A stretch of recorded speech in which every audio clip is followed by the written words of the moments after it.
sebab akibat,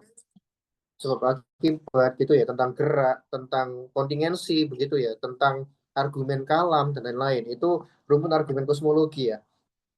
Ada juga rumpun argumen teleologi atau rumpun argumen keteraturan alam. Itu simpelnya adalah intinya alam ini teratur, maka ada yang mengatur, siapa yang mengatur itu Tuhan. Itu kan simpelnya seperti itu ya. Jadi ada dua besaran ini. Tapi saya melihat argumen-argumen ini itu berdiri sendiri, itu yang pertama, dan tidak tidak jarang itu saling bertentangan satu sama lain. Nah, ini keresahan saya yang paling pertama dan keresahan saya yang paling utama adalah ini. Contoh ya, misalkan di dalam rumpun argumen kosmologi itu ada argumen kalam atau argumen hudus, argumen kebaruan alam. Yang itu menunjukkan bahwasanya alam semesta itu diciptakan dari tiada. Itu golongannya Al-Ghazali, Al-Kindi gitu ya, William Lane Craig kalau yang apa zaman modern ini. Itu bertentangan dengan argumen gerak abadinya Ibn Rushd. Yang itu menunjukkan ya alam itu tidak berawal dan tidak berakhir atau paling tidak diciptakan dari ketiadaan, tapi digerakkan terus-menerus oleh Tuhan. Itu kan seperti itu argumennya. Jadi antar argumen kosmologi saja itu ada pertentangan, gitu ya. Tidak membentuk kesatuan sistem. Ini isu utama yang saya tembak gitu ya, teman-teman sekalian. Terus yang berikutnya, nomor dua, rumpun argumen keteraturan alam itu teleologi dan kosmologi itu kan mesti gitu ya, berdiri sendiri begitu. Jadi ada rumpun kosmologi sendiri begitu ya, ada rumpun teleologi sendiri gitu ya. Padahal realitas itu adalah saling tumpang tindih begitu ya. Dia kompleks, dia sistemik. Kenapa tidak membentuk satu kesatuan teori yang utuh gitu ya? Kok ada kesan dikotomis? Ada kesan itu ya udah kalau bicara keteraturan kita pakai argumen teologi. Kalau kita bicara sosial alam kita bicara kontingensi dan kalam misalkan. Loh, apa hubungan antara keteraturan alam dan kausalitas misalkan?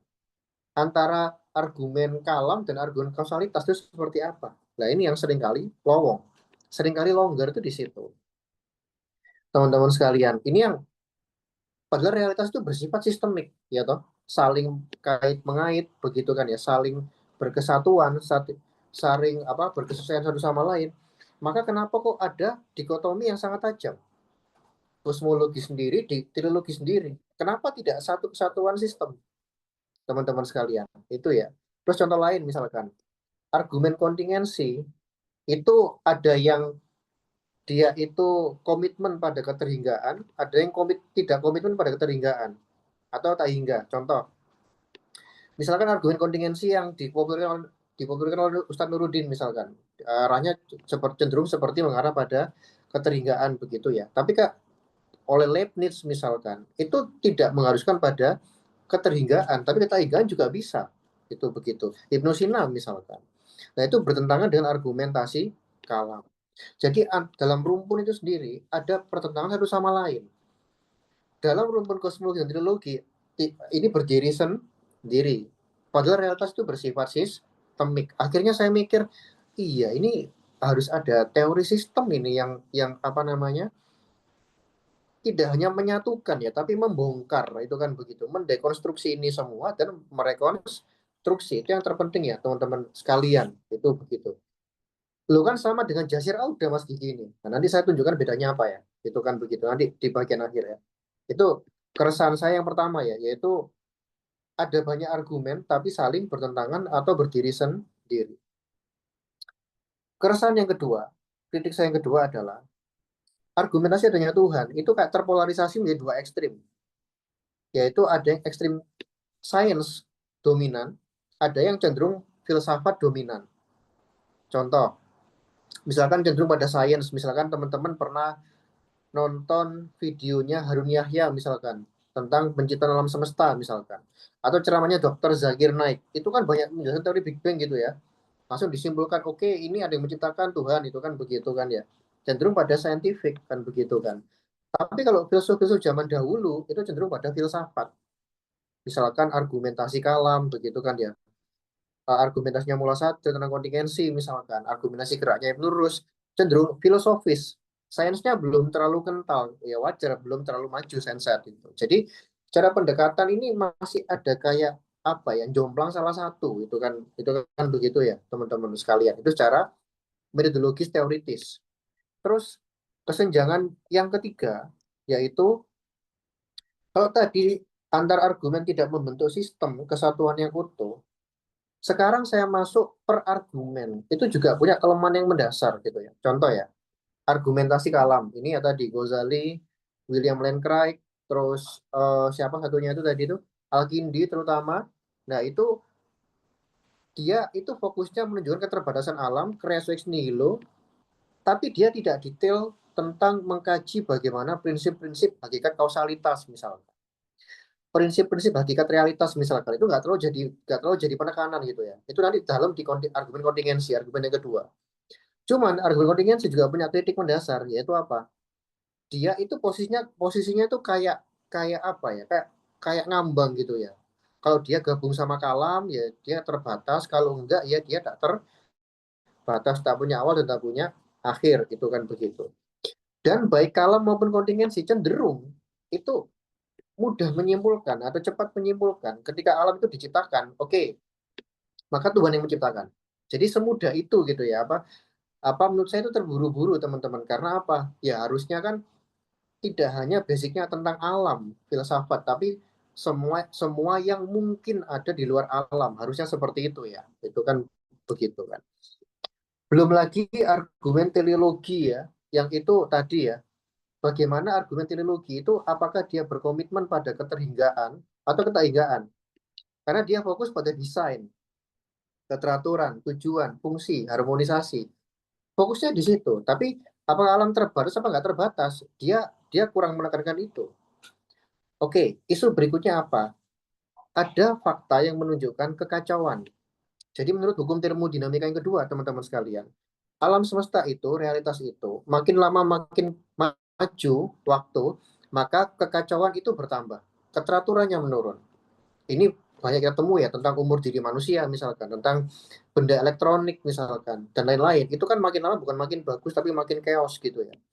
Nah, bagaimana keteraturan itu membaca kekacauan? Seringkali diabaikan. Padahal itu adalah fakta. Jadi, antara kausalitas, keteraturan, kekacauan, ini hubungan sistemiknya seperti apa? Lah, saya menangkap tiga kesenjangan teoritik itu, yang itu sebagai dekonstruksi saya terhadap argumen-argumen yang ada, gitu ya, teman-teman sekalian, dalam rumpun argumen kosmologi dan teleologi, itu kan begitu. Sehingga keresahan itu, dekonstruksi itu akhirnya mendorong saya untuk ini harus ada teori sistem ini, yang itu benar-benar setelah melakukan dekonstruksi juga harus ada namanya rekonstruksi, itu yang terpenting. Jadi bukan seperti postmodernis ya, yang itu setelah melakukan dekonstruksi selesai, bye-bye, semua relatif gitu. Nah, begitu.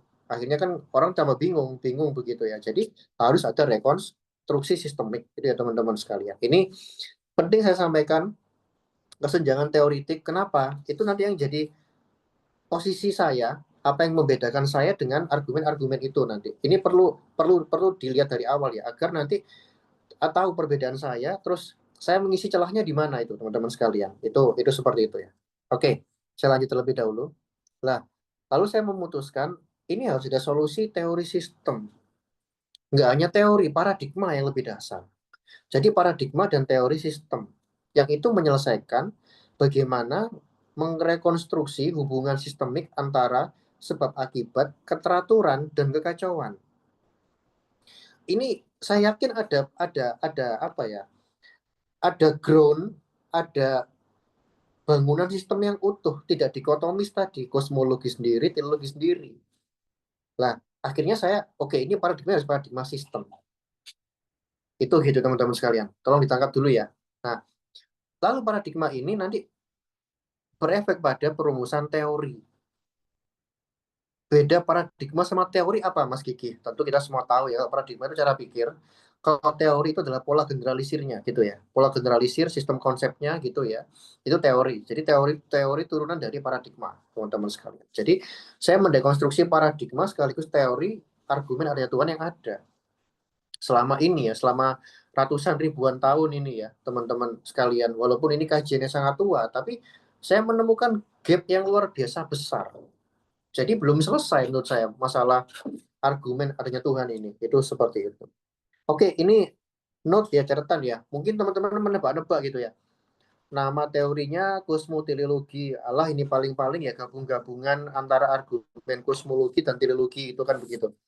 Allah ini paling cuma gabungan pengembangan dari kosmologi dan teleologi. Enggak. Kalau saya mendekonstruksi, berarti saya menolak secara substansial itu kan begitu kan ya. Lalu saya bangun yang baru. Jadi bedanya pengembangan sama rekonstruksi itu di situ teman-teman sekalian ya. Itu seperti itu. Makanya saya menekankan pada aspek dekonstruksi dan rekonstruksi. Walaupun namanya ada kosmoteleologi, tapi ingat ada penekanan sistem. Itu yang membedakan. Walaupun saya akui nama ini nama yang jelek sekali. Saya akui. Kenapa? Membuat orang bingung. Itu gitu. Beberapa kali disangka, loh ini argumennya sama dong mas dengan argumen kosmologi gitu ya. Sama dong mas dengan argumen teleologi itu begitu. Karena nama ini.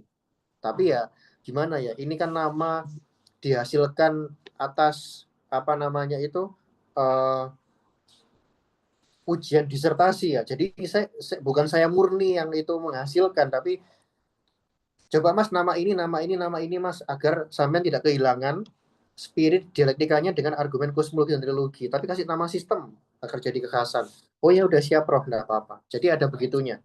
Cuman itu nama gitu ya. Cuman yang penting adalah substansinya. Itu seperti itu. Oke, itu ya. Latar belakang, keresahan dan kesenjangan teoritik yang saya potret teman-teman sekalian. Oke, sekarang saya jelaskan bagaimana apa sih TSKT itu ya. Setelah menjelaskan paradigma yang sistemik itu. Oke, teman-teman sekalian. Jadi isu pertama adalah aspek sebab akibat atau aspek kausalitas. Ini penting karena jadi titik perdebatan antara teis, ateis maupun agnostik, teman-teman sekalian. Bagaimanapun alam ini adalah dia terikat hukum sebab akibat. Gitu ya, ada keterkaitan satu sama lain, ada pengaruh, ada urutan gitu ya, ada efek, ada penyebab. Ini kan hal yang natural, hal yang alamiah. Dan itu bukan hanya konstruksi pemikiran saja gitu ya, sebagaimana klaim kaum sofis begitu ya, atau klaim apa namanya neokantianisme begitu kan ya, atau klaim David Hume dan lain-lain. Sebab akibat itu bersifat universal dan objektif. Kalau dia hanya subjektif, kalau hanya konstruksi pikiran manusia ya nggak ada ilmu pengetahuan, nggak ada generalisir gitu ya, nggak ada induktif deduktif, dan klaim kita nanti mentah semua. Dan itu nggak realistis begitu ya. Jadi dia bersifat universal dan objektif, bukan sekedar konstruksi mental kita. Ya memang kita mengkonstruksikan sebab akibat, tapi dia punya kenyataan, dia berdasarkan kenyataan. Jadi saya sebut universal dan objektif. Saya kira ini semua sepakat ya, kecuali teman-teman yang sofis banget relativis ya saya nggak tahu kalau seperti itu ya teman-teman sekalian. Dan tugas kita tuh melacak apakah sebab akibat itu dia terbatas atau nggak terbatas. Ini kan debatnya di situ ya.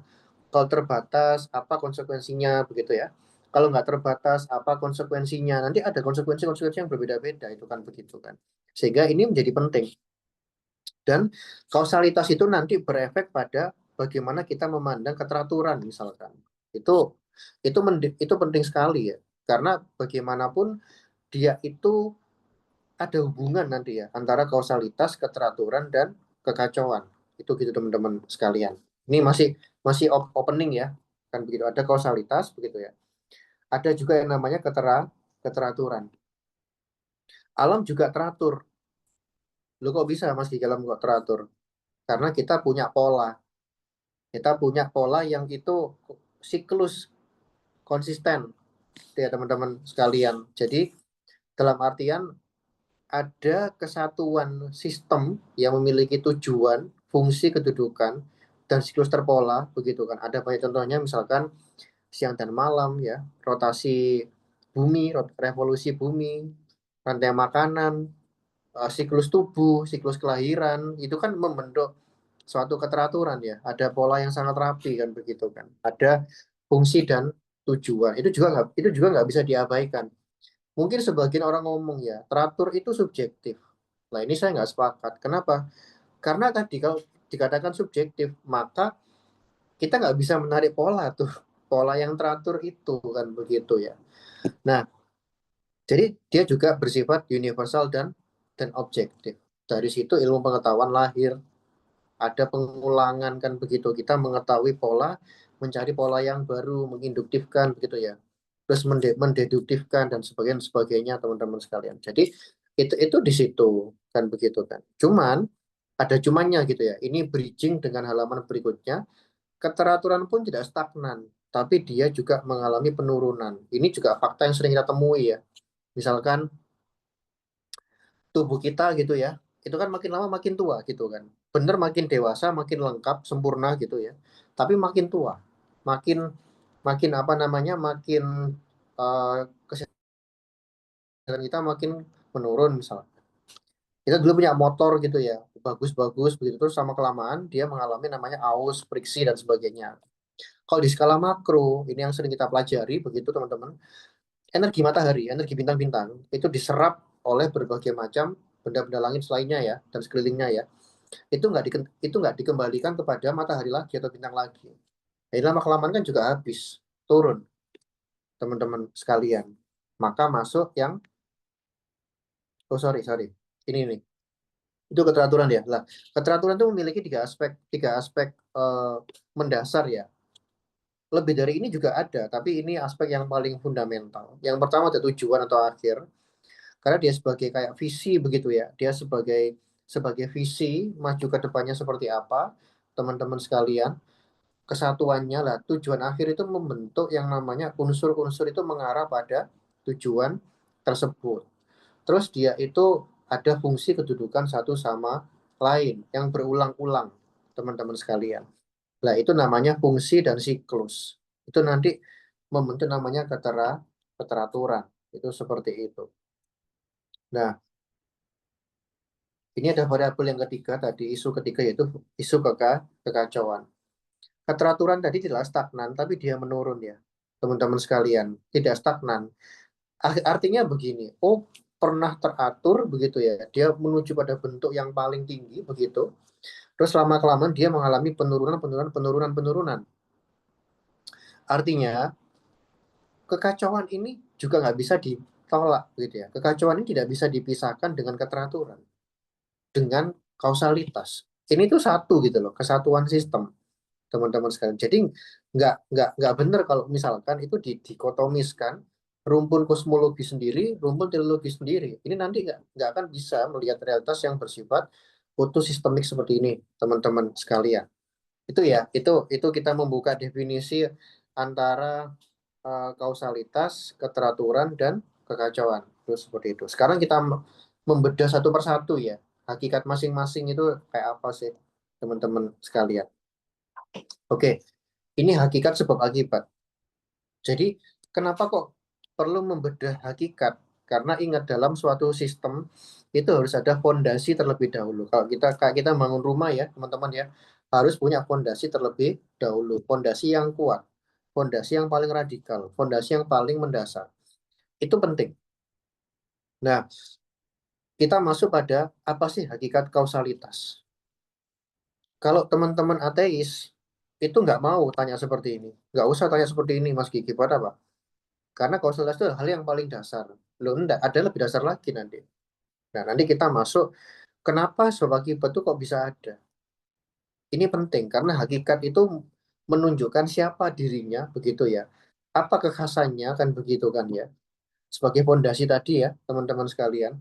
Nah, hakikat kausalitas, kalau kita apa ya, gali lagi secara mendalam, kita akan menemukan aspek kebutuhan.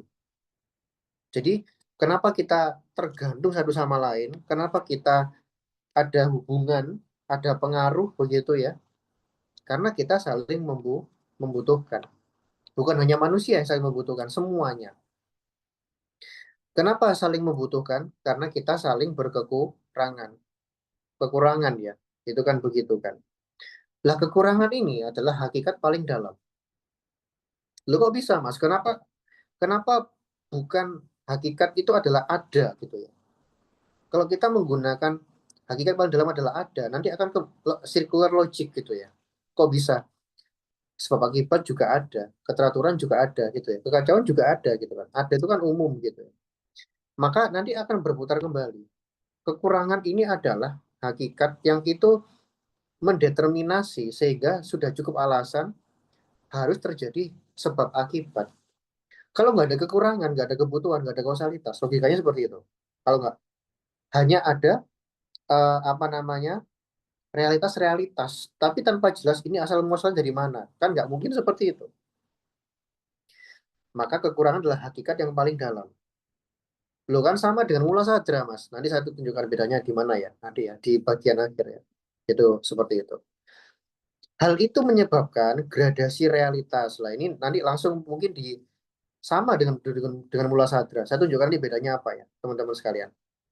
Jadi kekurangan, kebutuhan dan lain-lain tadi ya, bahkan kelebihan dan lain-lain tadi itu nanti menyebabkan derajat atau gradasi realitas yang berbeda-beda. Ada komparatif dan superlatif. Komparatif itu perbandingan. Ini lebih ini gitu ya. Ini kurang dari ini. Itu komparatif, komparasi. Misalkan ranking 5 itu lebih tinggi daripada ranking 6 di kelas. Ranking 8 itu lebih rendah daripada ranking 7 di kelas misalkan. Itu namanya perbandingan. Ini lebih dari kurang dari. Itu jadi kausalitas itu ada aspek hakikatnya, ada aspek gradasinya. Karena realitas itu kan tidak bersifat flat gitu ya, semua sama, tapi ada yang namanya gradasi, teman-teman sekalian. Ada komparatif, ada superlatif. Jadi ini perbandingan yang itu mengatasi, mengalahkan ya daripada semua anggota itu. Kalau bahasa gampangannya paling gitu ya. Oh, ranking 1 itu paling pinter di antara semua anak di kelas itu. Ranking 48 itu paling kecil nilainya dibandingkan 47 orang yang lain. Paling, the most. Ini jadi standar patokan. Nah, sebenarnya udah kelihatan sih sama saya sama Sadra itu bedanya apa. Dari sini ya nanti ya kelihatan banget tuh. Walaupun sekilas kelihatannya sama gitu ya. Nah, sehingga ada yang namanya tadi ya hakikat kekurangan, kebutuhan, kausalitas ketergantungan tadi, dan juga itu membentuk gradasi realitas, gradasi kausalitas. Oke ya, itu kausalitas. Lantas bagaimana hubungan kausalitas tadi, kita bedah tadi dengan keteraturan. Hubungannya seperti ini, teman-teman sekalian. Jadi teratur dan kacau itu adalah wujud dari kausalitas. Jadi keteraturan itu adalah wujud kausalitas, kekacauan juga wujud kausalitas. Lah, apa hubungan keteraturan dan kausalitas? Tadi ya, kausalitas tadi punya yang namanya gradasi tadi ya. Ada komparasi, ada superlatif. Superlatif itu menunjukkan batas sebenarnya, paling, teman-teman sekalian. Karena apa? Kekurangan adalah hakikatnya, teman-teman sekalian. Jadi apa? Ini nanti memenuhi kaidah pertama, prinsip dari keteraturan, yaitu apa? Yang tadi ya, saya balik ke slide tadi, harus adanya goals atau tujuan akhir. Kalau nggak ada tujuan akhir, maka apa? Bagaimana unsur-unsur dalam sistem ini mengarah ke kesatuan visi yang sama. Nggak ada fungsi nanti, nggak ada siklus, nggak ada kedudukan kalau nggak ada tujuan akhir. Maka harus ada tujuan akhir. Itu seperti itu teman-teman sekalian. Misalkan kalau analogi gampangannya kan kita punya mobil gitu kan. Tujuan akhirnya apa? Dia berfungsi sebagai transport. Nanti sampai mengalami kerusakan. Ada akhirnya kan? Itu seperti teman-teman sekalian. Jadi hubungannya antara kausalitas dan keteraturan, sorry, itu tadi ya. Jadi dia itu menyediakan aspek tujuan atau visi, goals ending, teman-teman sekalian, untuk membingkai keteraturan. Itu gitu ya. Jadi kekurangan, kebutuhan, gradasi realitas, tujuan akhir, keteraturan tadi ya, teman-teman sekalian. Nah, ini bisa membentuk siklus fungsi kedudukan masing-masing yang itu sistemik begitu ya. Cuman keteraturan itu juga mengalami penurunan, jangan lupa. Ini jelas hukum termodinamika kedua dan itu efek dari dia terbatas dan dia berkekurangan dan dia bertujuan. Maka ada kekacauan. Itu konsekuensi, teman-teman, nggak bisa dihindarkan. Jadi kekacauan itu sebenarnya juga menunjukkan adanya sistem, menunjukkan adanya desain. Desainnya sudah aus, ya, sudah kadaluarsa, sudah jatuh, gitu kan begitu ya. Tidak mungkin bertahan terus menerus. Itu kekacauan. Jadi kekacauan itu sebenarnya nggak perlu dihindari begitu ya. Para ar- eh, pembela argumen keteraturan alam itu cenderung menghindari kekacauan. Nggak usah dihindari, itu fakta. Kenapa harus dihindari? Ada yang bilang begini, kekacauan itu sebenarnya adalah keteraturan itu sendiri. Cuma kita nggak punya akses ke sana, itu kan seperti itu. Loh, kalau begitu konsekuensinya berarti apa? Keteraturan itu stabil. Kalau dia stabil, kita harus tolak semua fakta kekacauan. Nah, ini kan tidak konsisten dengan fakta kalau seperti itu teman-teman sekalian. Tetap ada kekacauan. Karena kekacauan itu adalah sebagai konsekuensi dari penurunan keteraturan. Jadi apa nih teman-teman sekalian? Ada hubungan sistemik sebenarnya antara keteraturan, kekacauan, dan kausalitas. Di dalam sistem saya, keteraturan dan kekacauan adalah perwujudan dari keterbatasan kausalitas. Ini udah kelihatan beda sebenarnya antara dengan argumen kosmologi dan teleologi. Itu gitu ya. Jadi itu konstruksi sistemik antara kausalitas, keteraturan, dan kekacauan. Jadi jangan didikotomiskan, oh argumen kosmologi sendiri, teleologi sendiri. Nah ini nanti akan jadi banyak masalah. Argumennya juga nanti lemah nanti kalau seperti itu ya teman-teman sekalian. Ada masalah sistemik tadi ya. Oke, lah kita sudah membangun fondasi begitu ya. Sudah membangun pilar-pilar seperti itu. Sekarang kita membangun temboknya gitu kan.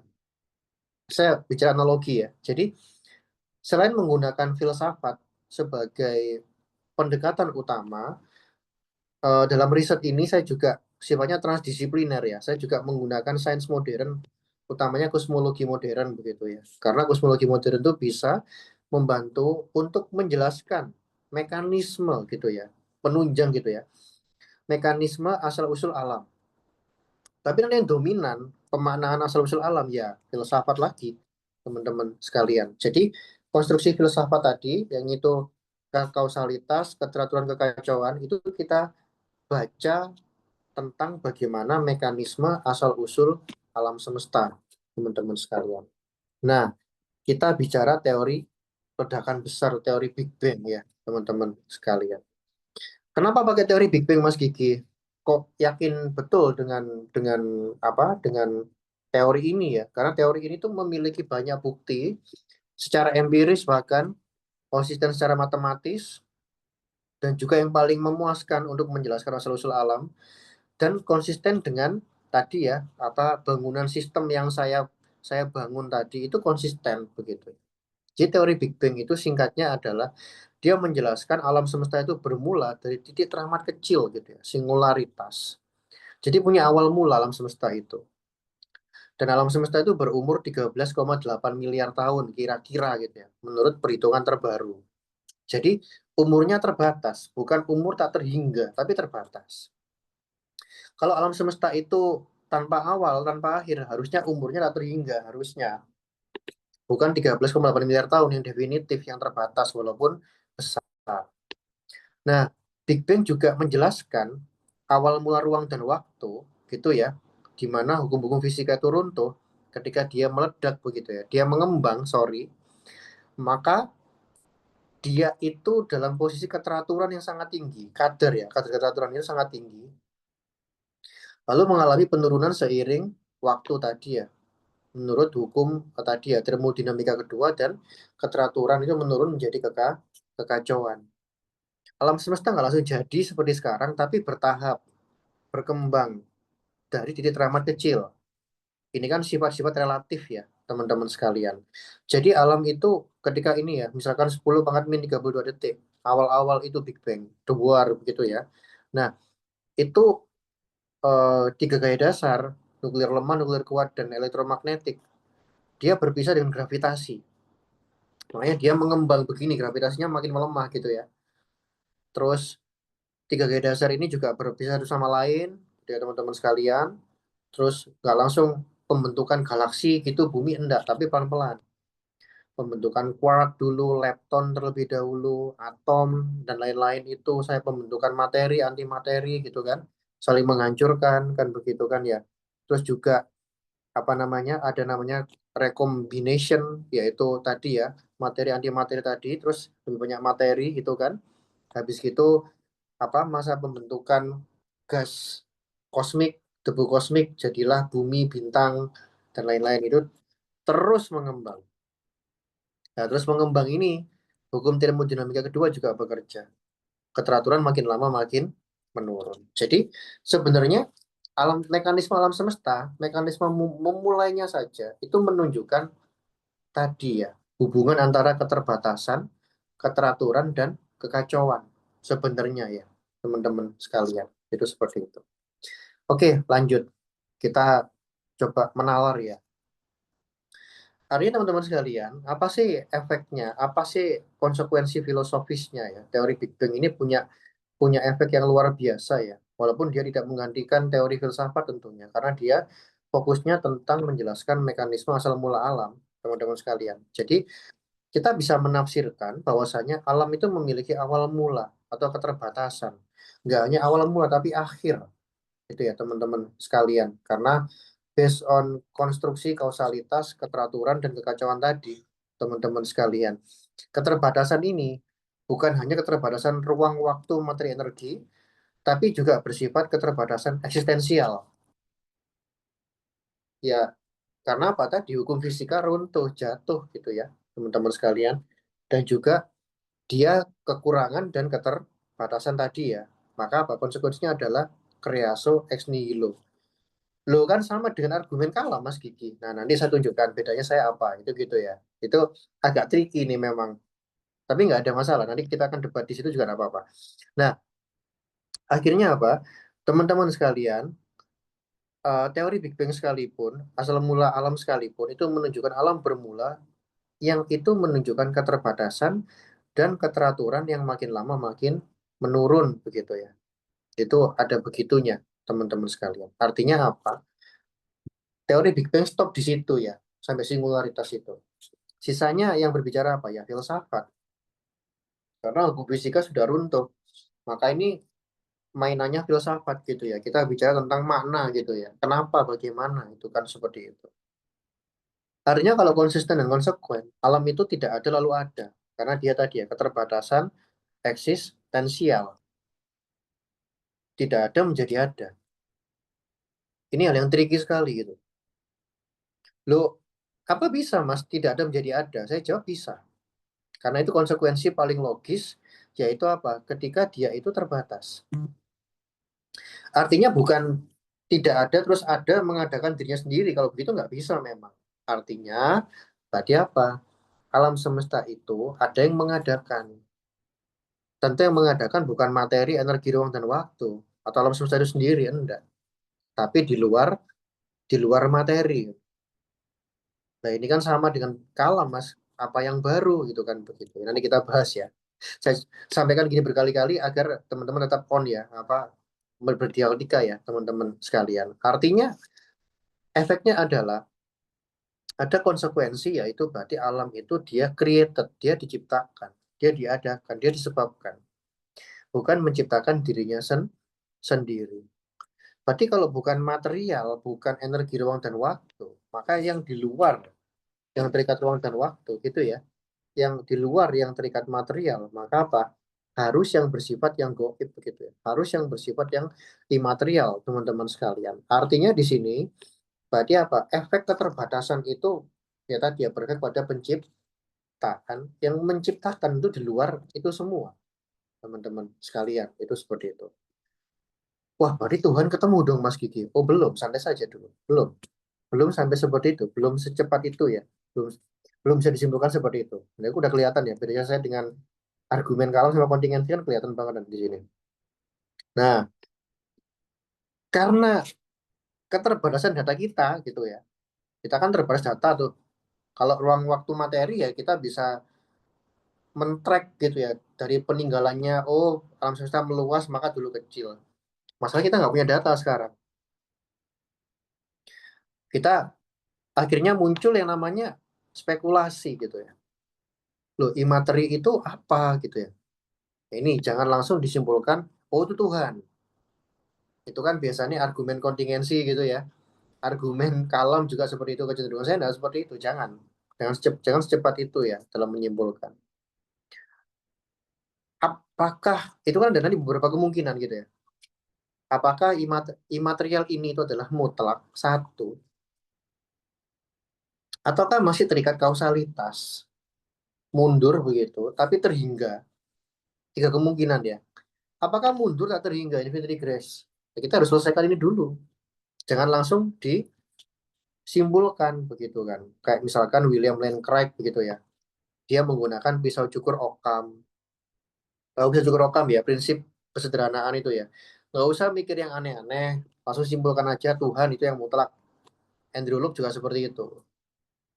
Argumen kontingensi juga cenderung seperti itu gitu ya. Paling banter argumen kontingensi itu ya yang mengadakan ini tentu bukan tasalsul begitu ya. Pak, ya sampai di situ bukan tasalsul selesai. Berarti Tuhan ada langsung digitukan. Lah, ya nggak simpel itu juga. Ya karena keterbatasan data kita, maka kita harus berandai-andai dan merasionalkan itu semua begitu ya.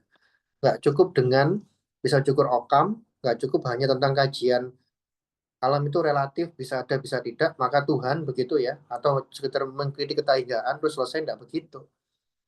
Tapi tadi yang saya bangun tadi ya bagaimana hubungan kausalitas kekacauan.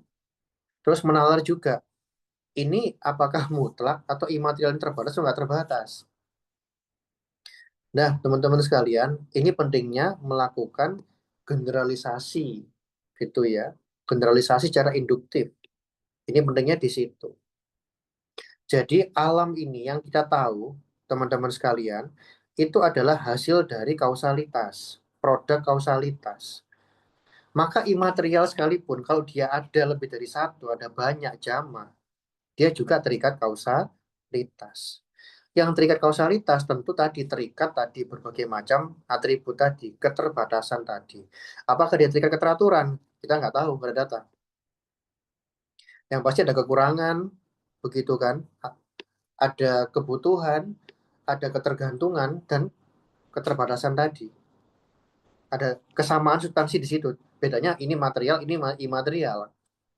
Artinya, andai kan ada rangkaian imaterial sekalipun, dia bersifat terbatas. Karena tadi ya, kajian tadi itu. Ini beda dengan argumen kontingensi yang pokoknya nggak mungkin nggak terbatas. Selesai. Tuhan ada. Tapi kalau saya membuat kemungkinan yang berikutnya, andai kan ada imaterial sekalipun ya, andaikan kita nggak tahu data ya, dia juga terbatas. Karena dia apa namanya juga kausalitas tadi. Artinya baik alam material maupun imaterial yang mungkin ada, yang semua yang mungkin ada juga punya keterbatasan. Itu bedanya argumen saya dengan argumen kosmologi. Kalau kosmologi fokus pada alam. Kalau saya semua yang mungkin ada itu harus diselesaikan itu. Itu ya. Untuk nanti memperkuat diri melawan infinite regression misalkan harus punya pijakan yang kuat tadi nggak sekedar mengkritik ketaigaan itu kan seperti itu ya yang penting itu bukan kritik pada ketaigaan yang paling penting tapi apa konstruksi argumen positif kita itu kenapa saya mengkritik argumen kontingensi juga ya yang sering disampaikan oleh Ustadz Nuruddin misalkan yang lagi viral itu debat sama guru gembul itu dan terakhir hindari menggunakan Occam's razor tadi ya seperti William Lane Craig Andrew Locke tadi ya yang itu langsung menyimpulkan oh alam itu ada yang menciptakan maka nggak usah dibayangkan yang macam-macam gitu ya. Land Craig itu ya gitu. Walaupun dia sempat berargumen, ya kalau ada kausalitas pun nggak mungkin nggak terhingga gitu doang. Tapi dia masang Occam's razor. Itu nanti juga menjadi kontradiksi ya akhirnya ya. Itu yang membedakan saya dengan mereka-mereka itu. Artinya harus dibuktikan keterbatasan material, keterbatasan imaterial. Kalau keterbatasan material itu dia membingkai keteraturan kekacauan ya, ada begitunya. Kalau keterbatasan imaterial, saya nggak tahu nggak ada data. Apakah dia teratur atau nggak teratur? Tapi keterbatasan universal ini, material imaterial ini, dia mendasari keteraturan kekacauan. Itu ciri khas sistem yang saya bangun. Di situ teman-teman sekalian yang saya hormat. Nah, akhirnya apa? Ini baru saya tambahkan kritik kepada ketainggaan. Jadi yang membedakan saya dengan kontingensi adalah, kalau kontingensi, kata Ustadz Nuruddin ya, kritik pada ketainggaan itu adalah jantung argumen. Kalau saya itu bukan jantung argumen, itu adalah penunjang. Bedanya saya di situ. Makanya saya lebih sibuk membangun sistem ya tadi ya, daripada mengkritik ketainggaan. Itu argumen negatif ya. Kita harus lebih banyak argumen positif kan begitu kan ya. Jadi ini tambahan saya, ini juga apa yang saya kembangkan dari argumen sistem tadi tentang 4 kelemahan ketainggaan. Ini sebagai penunjang aja. Nah, karena kritik pada ketainggaan nanti fokusnya di mana? Teori saya yang kedua, teori sistem kritik pada ateisme. Nanti itu saya bahas minggu depan ya. Jadi ada 4 kelemahan yang saya kembangkan utamanya. Yang pertama adalah ketainggaan itu tak bisa menjelaskan tentang kausalitas keteraturan kekacauan. Jelas ya tadi ya. Gagal menjelaskan tadi ya, karena semua terhingga gitu kan. Kalau nomor 2 ini, ketainggaan itu andaikan benar, maka dia nggak bisa menjelaskan superlatif dan komparatif. Karena superlatif ditolak, the most ditolak, paling ditolak ya. Kalau dia ditolak, maka nggak ada standar untuk membandingkan satu sama lain. Itu kan seperti itu, karena nggak ada paling, karena tak terhingga tadi. Kan begitu kan ya teman-teman sekalian. Nomor 3, ini yang agak agak tricky ya, tapi ini bisa diberikan bahan kritik ya. Yaitu apa? Ketainggaan itu kan mesti bilang begini kan, dia dari angka yang terhingga begitu ya. Terus dia semakin berkembang, berkembang, berkembang, kuadriliun dan macam-macam, Google sampai tak terhingga. Berarti kan ada yang namanya transisi gitu ya. Transisi dari terhingga ke tak hingga. Transisi ini kan berarti awal mula ke tak hinggaan. Loh, dari kalimatnya sudah kontradiktif. Berarti ke tak hinggaan juga punya awal mula begitu ya. Di mana transisi itu? Itu kan tidak konsisten kalau seperti itu. 4, jika memang imaterial itu tak terhingga ya, ingat ya, tak terhingga ya. Harusnya tidak ada alam material. Loh kok bisa? Karena alam imaterial itu akan mendominasi eksistensi realitas. Dia tak terhingga. Kalau ada yang material satu saja, dia terhingga berarti. Karena dia terbatasi kan begitu kan. Harusnya seperti itu. Nah ini 4 titik sebagai tambahan saja. Saya pastikan keterhinggaan secara sistemik, material imaterial. Terus saya bantah keterhinggaan sebagai penunjang. Nah itu punya konsekuensi. Apa itu konsekuensinya teman-teman sekalian? Berarti apa? Alam material maupun imaterial dia terbatas dua-duanya.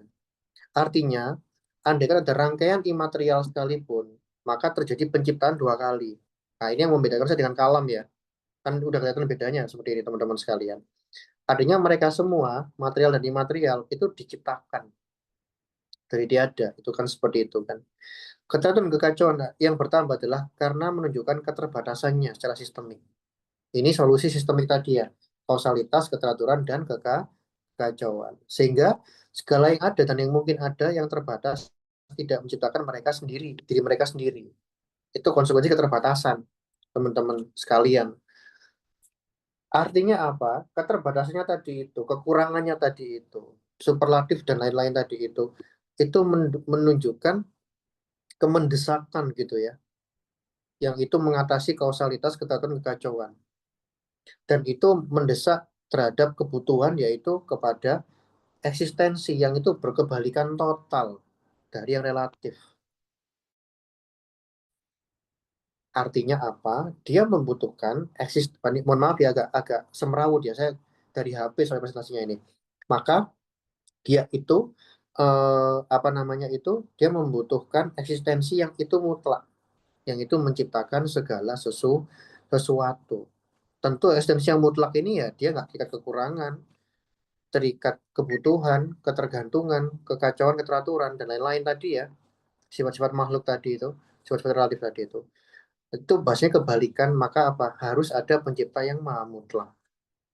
Mutlak itu dia mendominasi, tidak punya yang namanya pasangan kayak kausalitas gitu ya. Itulah kita sebut dengan yang mutlak itu yang maha esa gitu kan. Nah inilah eksistensi yang sering kita sebut sebagai Tuhan, teman-teman sekalian. Walaupun juga tidak wajib disebut dengan Tuhan, entah kreator itu juga boleh, tapi yang bahasa yang paling gampang kan ya Tuhan itu sendiri ya kan begitu kan. Itu seperti itu. Oke, batasi sampai 8:30 ya. Oke, siap. Nah, itu maka disimpulkan Tuhan itu ada, itu kan begitu. Ini penegasan doang. Jadi apa yang membedakan saya dengan teman-teman yang lain? Jadi menyatukan antara kausalitas, keteraturan, dan kekacauan secara sistemik gitu ya teman-teman sekalian, antara sistem konsep dan generalisasi kan begitu kan. Predisinya tadi ya penciptaan dua kali, imaterial dan material. Jika imaterial ada, keterbatasan segala sesuatu dan sebagainya teman-teman sekalian. Dan juga bisa diaplikasikan misalkan untuk analisis argumen-argumen Tuhan yang ada. Misalkan ini isi fungsi sebagai teori ya, itu seperti itu. Nah ini distingsi perbedaan saya dengan argumen kontingensi misalkan. Tadi saya sudah jelaskan sebenarnya udah secara implisit ya berkali-kali apa bedanya saya dengan argumen kontingensi itu kan seperti itu ya. Jadi membangun antara konstruksi kausalitas, keteraturan dan kekacauan itu khasnya di situ teman-teman sekalian.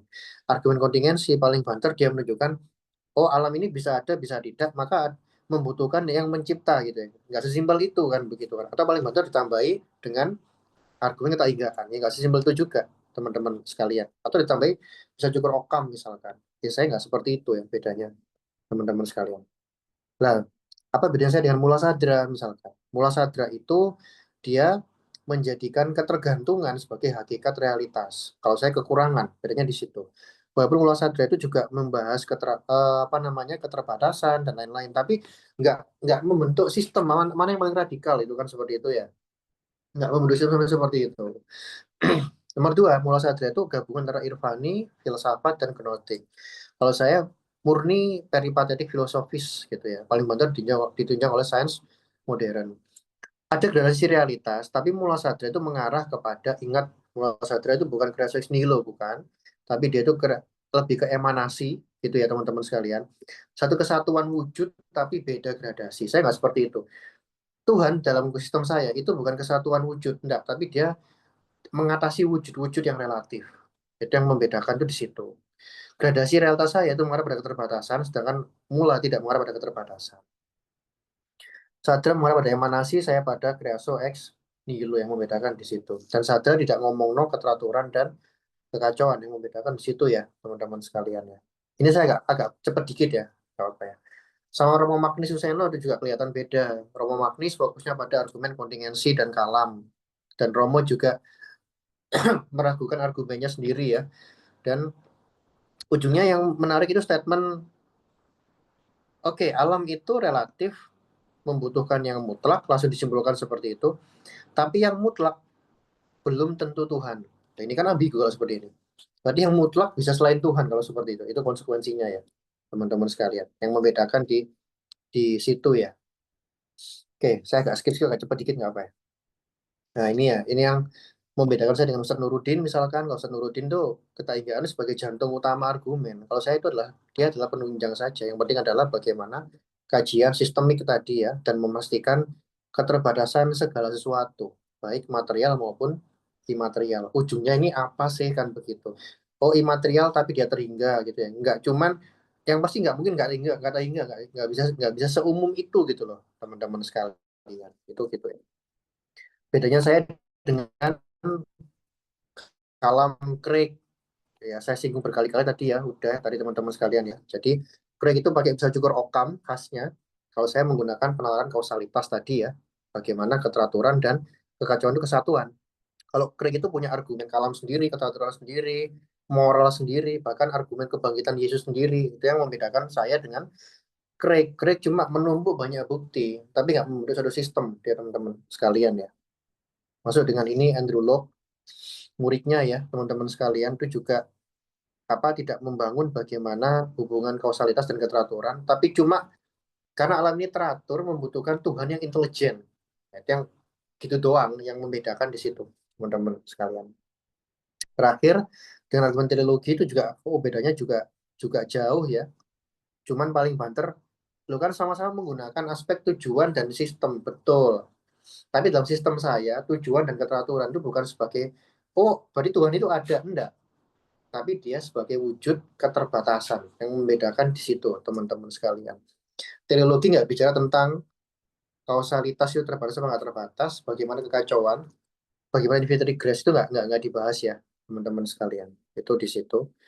Ini juga penegasan saja, secara sistematika, secara paradigma itu juga berbeda saya dengan mereka. Kalau mereka itu adalah satu aspek, itu ya, kausalitas saja, gerak saja, kontingensi saja. Kalau saya adalah nggak bisa, ini harus sistemik, teman-teman sekalian. Yang membedakan di situ. Jadi bukan sekedar sintesis, tapi dekonstruksi dan rekonstruksi. Itu yang terpenting di situ, teman-teman sekalian. Makanya di terakhir kan saya tegaskan di sini. Jadi saya nggak sekedar membangun sintesis ya, menggabung-gabungkan begitu ya, kayak Hamza Yakub begitu ya, Peter Kreeft misalkan, William Lane Craig misalkan. Tapi di dekonstruksi terlebih dahulu harus dibangun yang baru, yang namanya teori sistem kosmologi. Oke, itu teman-teman sekalian yang bisa saya sampaikan. Kurang lebihnya silakan dilanjut ditanya jawab ya, karena dibatasi oleh waktu tadi. Saya kembali kepada Mas Taufikul. Terima kasih Mas. Kurang lebihnya mohon maaf kalau lama. Assalamualaikum warahmatullahi wabarakatuh.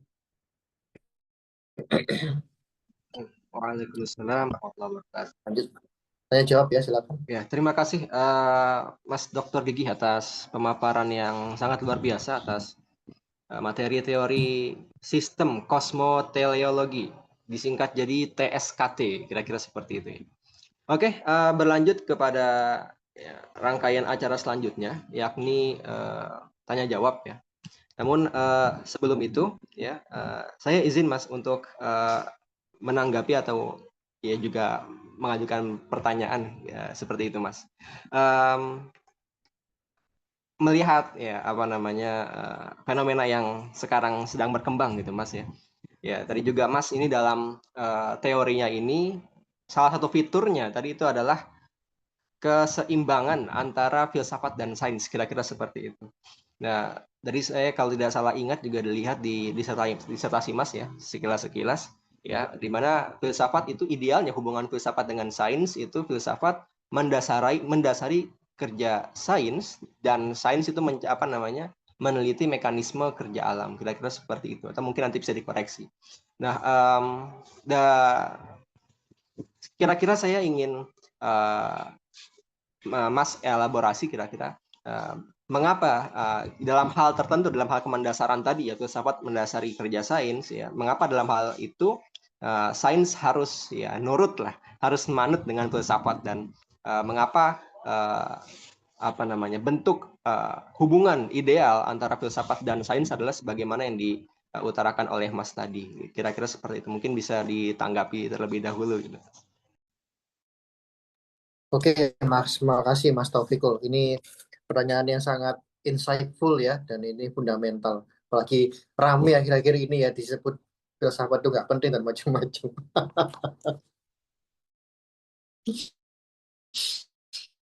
Oke Mas, kalau kembali ke sejarah perkembangan filsafat, itu kan memang menarik ya. Filsafat awalnya kalau zamannya Yunani gitu ya, Thales dan lain-lain, itu kan dia mencari apa hakikat terdalam. Ada yang bilang api, ada yang bilang air gitu ya. Ada yang agak abstrak itu apeiron, itu siapa? Anaximandros ya. Oh, macam-macam pokoknya. Dia mencari apa hakikat dari segala sesuatu. Itu kan kosmologi Yunani kuno ya. Terus perkembangannya filsafat itu, filsafat, teologi, kosmologi itu jadi satu dulu itu. Dan itu dalam dalam sejarah skolastik abad pertengahan ada istilah, mohon maaf ya, agak peyoratif, yaitu filsafat itu budaknya iman, Mas. Itu zaman abad pertengahan gitu ya, abad Kristiani itu kan seperti itu. Jadi filsafat itu bagaimana caranya membenarkan iman Kristen. Ada yang seperti itu. Ceraikan dari teologi, dari sains. Zaman makin lama makin positivisme, di mana sains, terutama fisika klasik ya saat itu ya, di bawah komando Isaac Newton itu luar biasa pesat begitu kan. Ada Simon de Laplace yang itu dengan tegas menyatakan, waktu Napoleon bertanya gitu ya, kamu menjelaskan benda-benda planet ini kok ada nggak ada peran Tuhan, ini gimana kamu ini? Udah, saya nggak butuh itu kok. Sains semakin maju begitu ya. Kita masuk pada zaman modern yang sangat positivistik gitu ya. Di mana sains luar biasa, memang luar biasa maju. Efek positifnya secara riset dasar maupun riset terapan luar biasa. Nah, akhirnya filsafat itu ada kesan stagnan, dan dia tidak berperan besar, kan begitu. Apalagi positivisme, Mas. Positivisme itu dia aliran filsafat, tapi dia bisa membunuh filsafat. Ini kan aneh ya. Jadi dia tuh aliran filsafat, tapi dia itu mengkerdilkan filsafat ya, kalau membunuh berlebihan. Maksudnya gimana tuh Mas Giko seperti itu? Karena positivisme itu nggak mau masuk pada ruang-ruang metafisik, universalitas, kausalitas, keteraturan, itu bullshit semua gitu. Nggak penting begitu loh bahas itu. Apalagi kajian saya gini Mas, ketemu orang positivisme juga diketawain gitu kan. Ngapain sih hari gini gitu loh, kok bahas begituan gitu ya, keteraturan lah, akhir kausalitas, itu bullshit gitu loh. Saya beberapa kali mendengarkan itu langsung, dan yang penting apa? Model saintifikmu apa? Kalau di dalam grand design-nya Hawking, itu tegas Hawking menyatakan filsafat is dead, filosofi is dead, filsafat itu telah mati gitu. Sekarang yang berkembang adalah sains dan para saintis, kan seperti itu. Tapi Hawking lupa ketika dia bicara filsafat telah mati, dia menghidupkan filsafat yaitu positivisme. Dia eksplisit menyatakan saya positivisme. Dan di akhir bukunya, Hawking itu mengkritik argumen adanya Tuhan. Jika alam ada yang menciptakan, yaitu Tuhan, maka yang menciptakan Tuhan siapa? Dia pakai argumen infinite regress. Artinya filsafat nggak mungkin dihindari. Artinya filsafat itu adalah tetap jadi basic fondasional science tanpa disadari. Dia nggak kelihatan. Dia itu kayak larut dalam air, tapi dia berpengaruh. Namanya fondasi itu nggak kelihatan, tapi dia membentuk, dia shaping gitu ya. Dia shaping bagaimana suatu bangunan. Walaupun teman-teman ateis positivistik bilang filsafat telah mati, dia sebenarnya sedang membunuh filsafat rasionalis dan dia menggiatkan filsafat positivisme. Mohon maaf, ini ungkapan yang sangat arogan. Karena apa? Berarti dia itu kayak ingin mendominasi, memonopoli filsafat. Filosofi is positivisme, positivisme itu terwujud dalam bentuk kosmologi-kosmologi ateistik. Nah, bisa dilihat Mas bagaimana misalkan Hawking, ini kita bahas minggu depan ya, menggunakan apa namanya itu uh, mekanisme multiverse atau alam semesta jamak itu untuk menghanguskan adanya Tuhan, begitu kan ya. Termasuk para ateis-ateis yang itu menggunakan teori-teori alam semesta jamak tak terhingga misalkan. Itu juga basicnya mesti positivisme, naturalisme. Ujungnya adalah ateisme.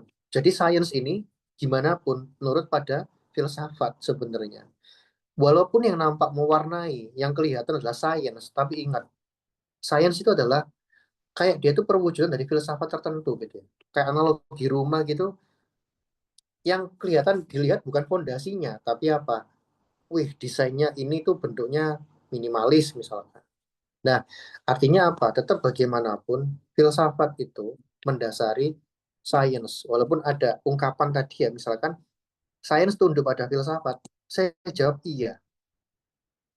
Karena filsafat itu membentuk kerangka paradigmatik suatu pemahaman saintifik tadi. Misalkan kita rasionalis gitu ya, kita masih membuka kemungkinan berarti alam itu berawal misalkan, terus dia memiliki diintervensi gitu ya. Tapi kalau kita misalkan seorang materialisme, maka kita juga menyatakan alam itu ya azali dan abadi, tidak berawal, tidak berakhir, dan tidak membutuhkan namanya adi goib. Begitu Mas. Jadi tetap bagaimanapun saya tetap dia adalah perwujudan. Menjadi aneh, filsafatnya ditolak. Saya cumain dan dia menghidupkan tadi ya positivisme materialisme, itu seperti itu. Begitu Mas Taufikul, jawaban saya kurang lebih. Baik, terima kasih Mas Gigi atas tanggapan yang sangat luar biasa. Baik, kita berlanjut ke sesi tanya jawab ya. Sini udah ada yang raise hand ya. Ada Mas Surya. Boleh Mas Surya mungkin open mic untuk mengajukan pertanyaan kepada Mas Gigi. Terima kasih kepada host. Saya ingin nanya Mas Didi, apakah teori sistem kosmoteologi mendukung atau bertentangan dengan pandangan antroposentris tentang alam? Bagaimana teori ini dapat mempengaruhi cara kita memandang peran manusia dalam ekosistem dan tanggung jawab kita terhadap lingkungan? Terima kasih. Langsung dijawab Mas Taufikul atau dikumpulkan dulu? Eh, kami kumpulkan dulu ya Mas. Siap, Ya, siap. Oke, baik. monggo lanjut. Selanjutnya untuk pertanyaan selanjutnya ya, ada Mas Ray, ada yang sudah raise hand. Silakan Mas Ray, boleh open mic.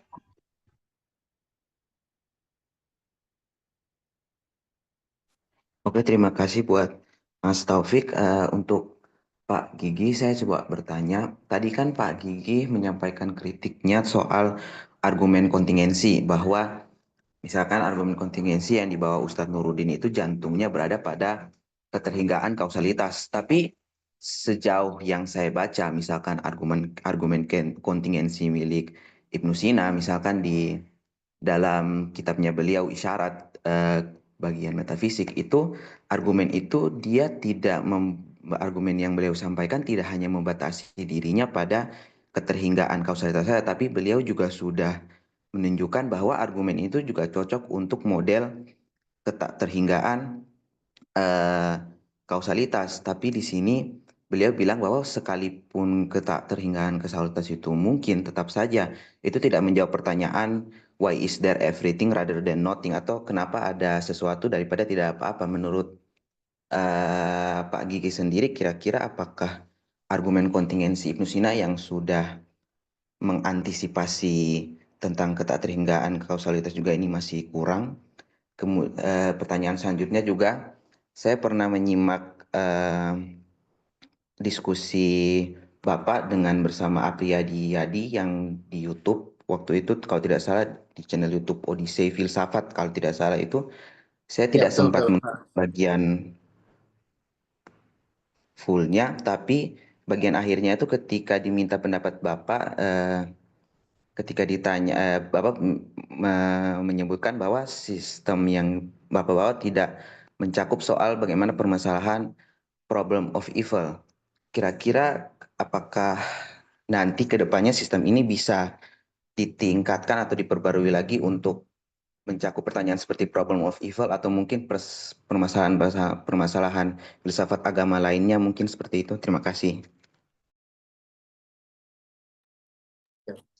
Baik, terima kasih Mas Ray. Untuk sesi pertama mungkin kita cukupkan dengan 3 pertanyaan ya. Terakhir mungkin dari Mas Fiz Yusuf. Boleh yang sudah raise hand, boleh open mic.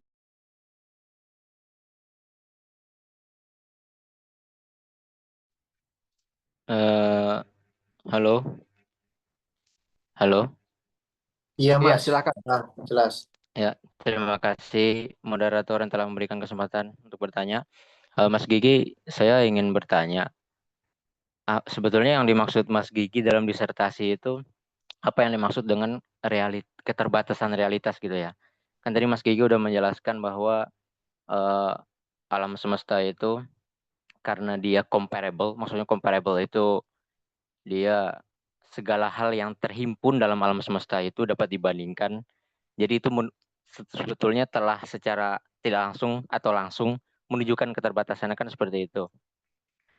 Kan realitas itu terbatas. Tapi lebih lanjut Mas Gigi menjelaskan bahwa dalam realitas itu ada gradasi kepada yang superlatif. Jadi alam semesta itu kan komparatif, Tuhan itu superlatif, kan gitu ya. Nah, apa korelasi antara realitas yang bergradasi dengan realitas itu terbatas? Soalnya permasalahannya adalah kalau misalkan realitas itu terbatas, berarti realitas itu hanya ekuivalen dengan alam semesta. Jadinya Tuhan itu tidak tercakup dalam realitas jadinya. Itu mungkin yang saya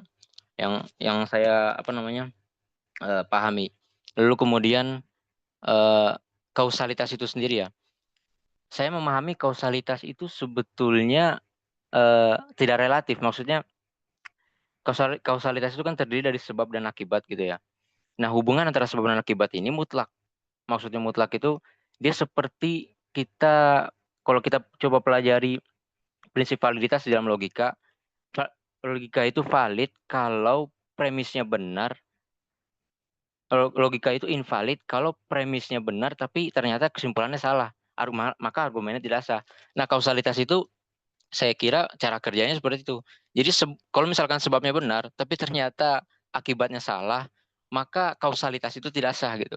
Jadi hubungan antara sebab dan akibat itu saya kira mutlak gitu. Karena kalau misalkan kausalitas itu relatif, jadinya itu akan menjadi bumerang terhadap konsep teistik itu sendiri.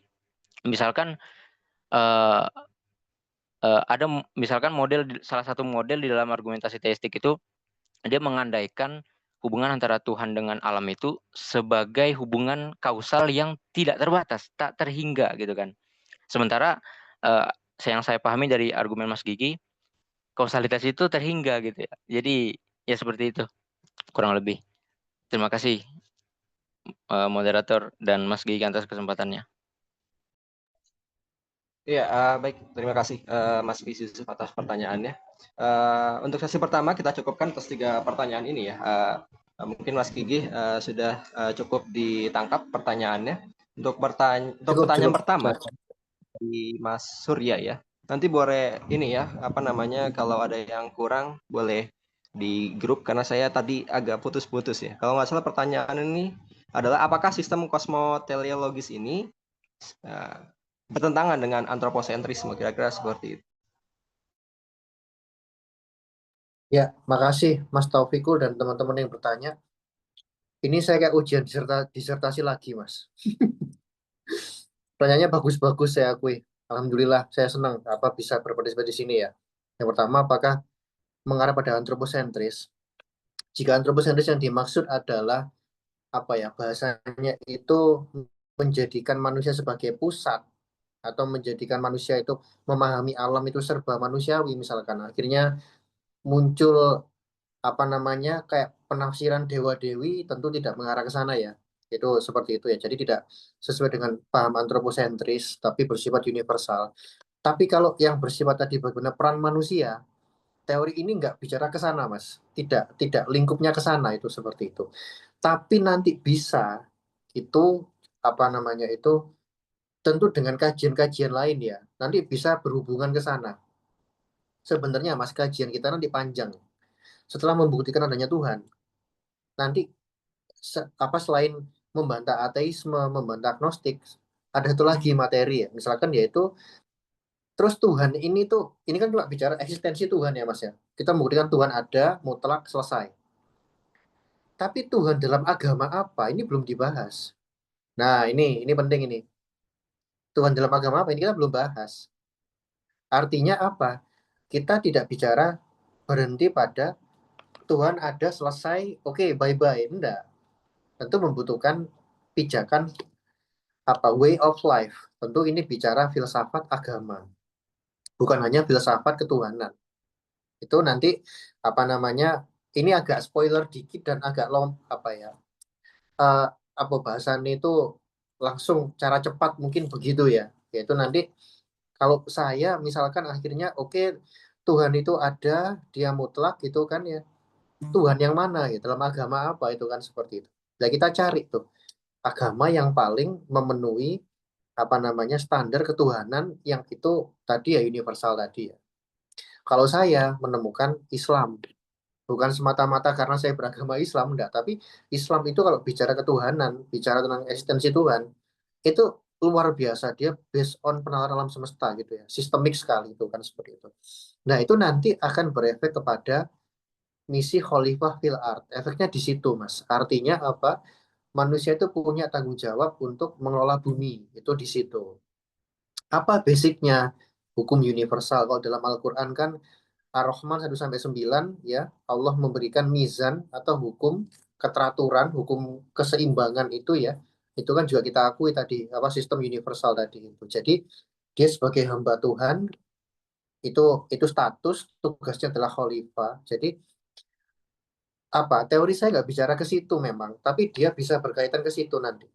Tentu bicara studi Quran, studi agama juga ya, Mas. Itu seperti itu. Nah, itu jawaban saya itu pertanyaan yang pertama.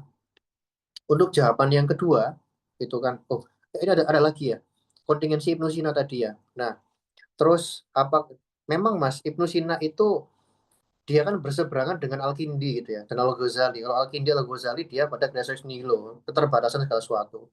Kalau Al-Kindi, alam itu ya tak kodim gitu ya, tapi dia tetap membutuhkan yang namanya ekstensi Tuhan. Nah, saya dalam disertasi saya juga mengkritik itu ya, walaupun saya nggak banyak singgung di sini, itu kan seperti itu. Itu saya kritik karena itu nanti menemui kontradiksi nanti. Karena gini, let's say alam itu tidak terbatas misalkan, maka dia itu juga tak terbatas dalam artian tidak memiliki awal, tidak memiliki akhir.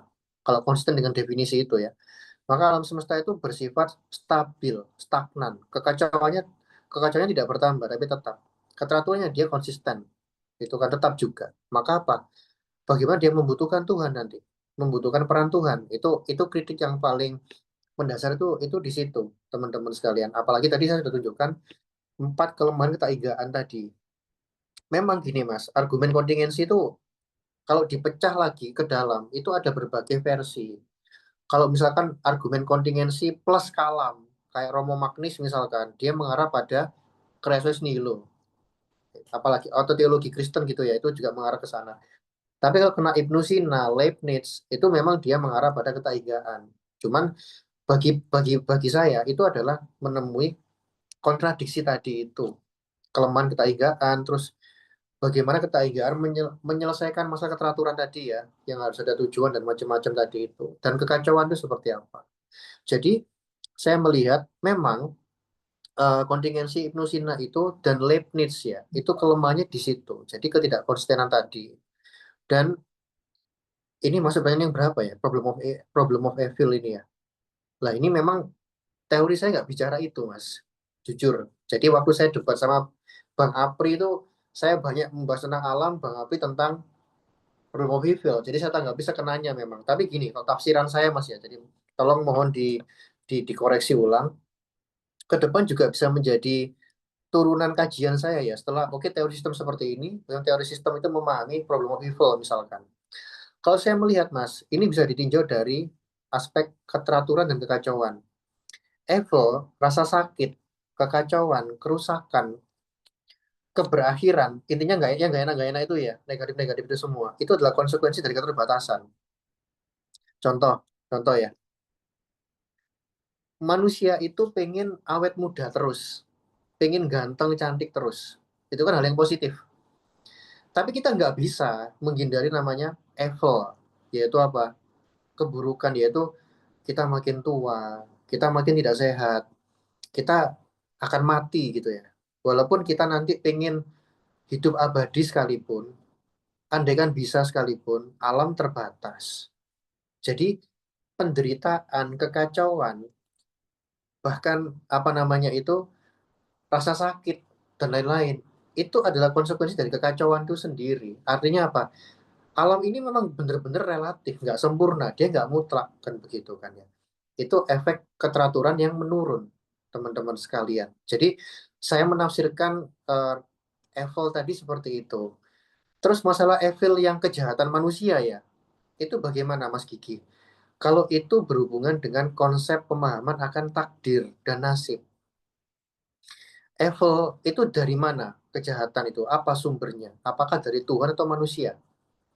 Saya jawab dari manusia itu sendiri. Kok bisa? Karena begini.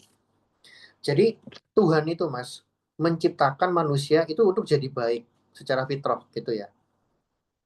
Dikasih akal pikiran gitu, tapi dikasih hawa nafsu juga, bukan seperti malaikat ya. Jadi kan pada manusia itu bisa baik, satu sisi bisa berpotensi menjadi buruk. Tapi Tuhan menambahkan satu lagi yaitu apa? Wahyu, bimbingan Rasul. Agar apa? Jadi baik. Udah ya. Evil itu sumbernya apa? Dari manusia yang tidak bisa mengatasi hawa nafsunya. Nafsu ingin berkuasa, akhirnya menindas gitu ya. Nafsu ingin kaya raya, dengan cara yang haram, korupsi akhirnya dari situ. Atau kejahatan berdasarkan dari paradigma yang salah, misalkan.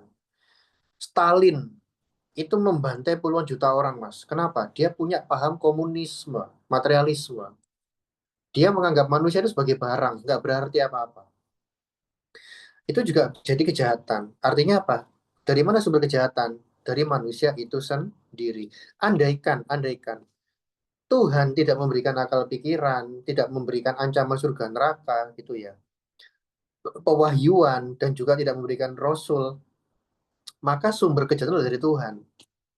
Masalahnya faktanya Tuhan memberikan itu semua. Tuhan juga menyeru manusia agar apa? Kamu jadi orang baik. Jadilah khalifah yang baik, kan begitu kan. Untuk menuju kampung akhirat.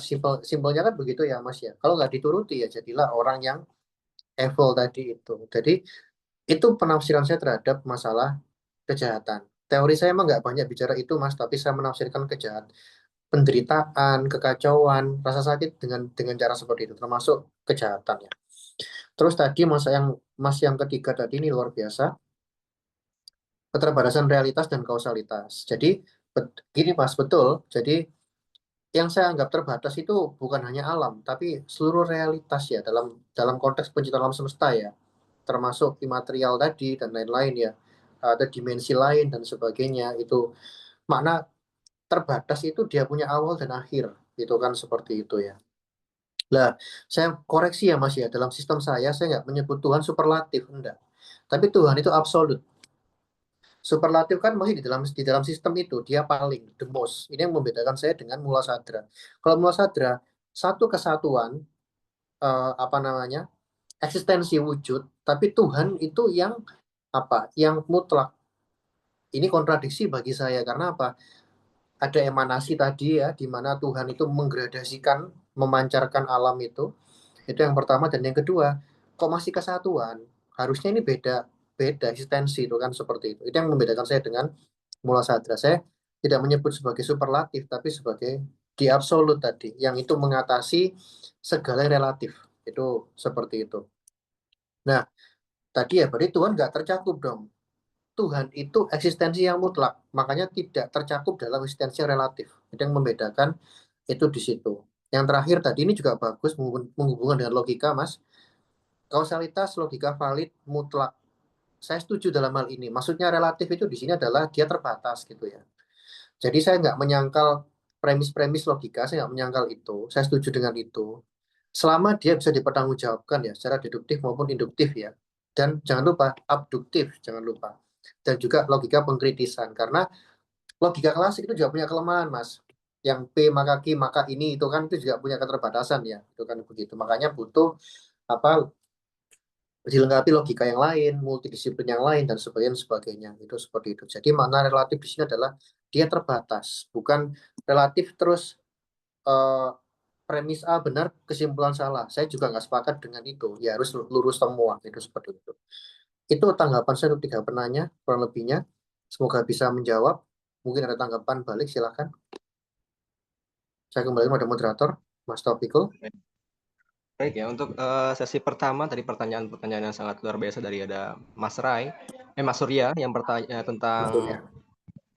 sistem kosmoteologis ini bertentangan atau tidak dengan antroposentrisme. Lalu ada Mas Surya ya tadi terkait komparasi dengan apa kausalitas Ibnu-Sina, lalu bagaimana nanti implikasi teorinya Mas Gigi ini dengan problem kejahatan ya, problem of evil.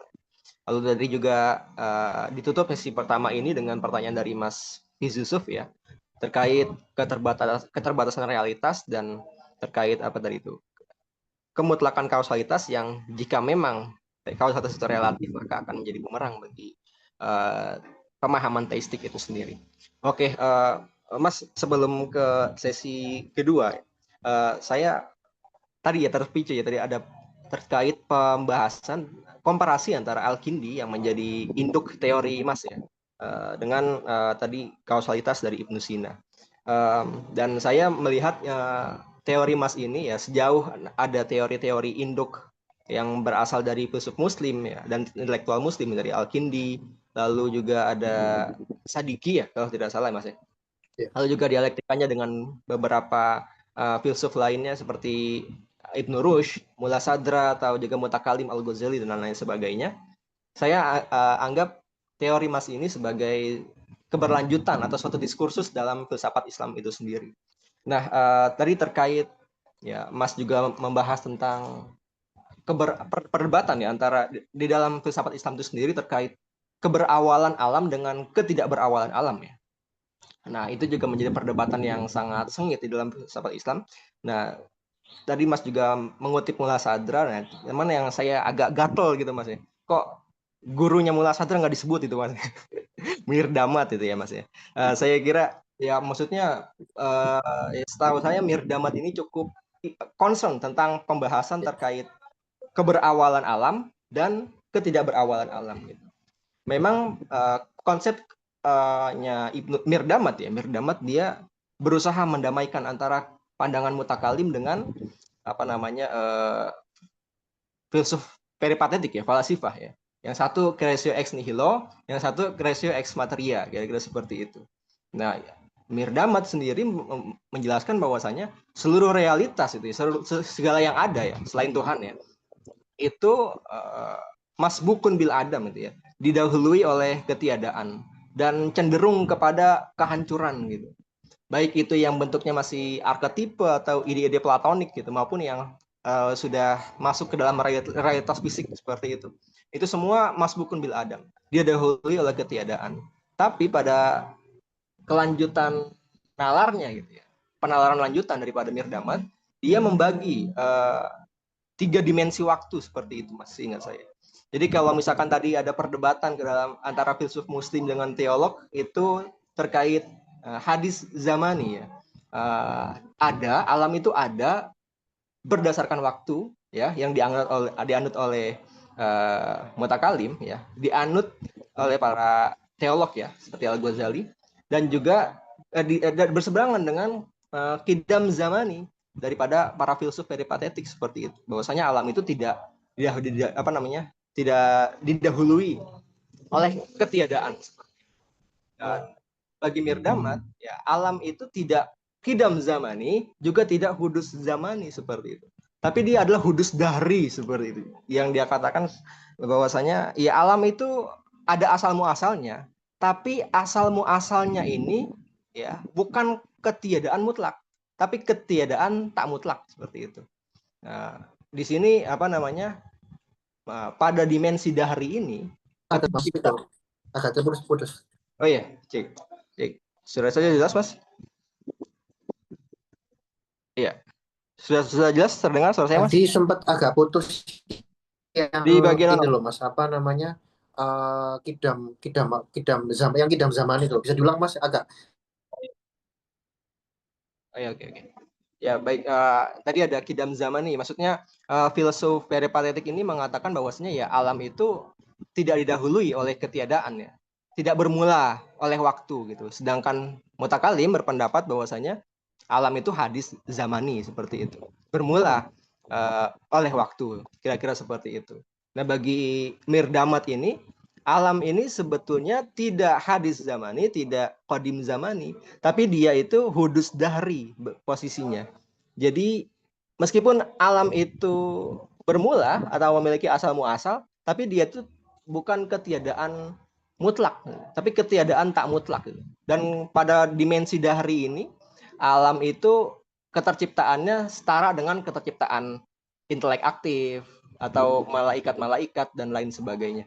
Nah, kira-kira kalau misalkan ada pandangan dari Mirdamat ini, sejauh mana kira-kira bisa didialektika atau bisa didialogkan gitu dengan konsepsi atau teori Mas terkait teori kosmoteleologi yang dicetuskan Mas lewat disertasi Mas ini. Apakah bisa didialogkan atau mungkin bertentangan sama sekali, kira-kira seperti itu Mas?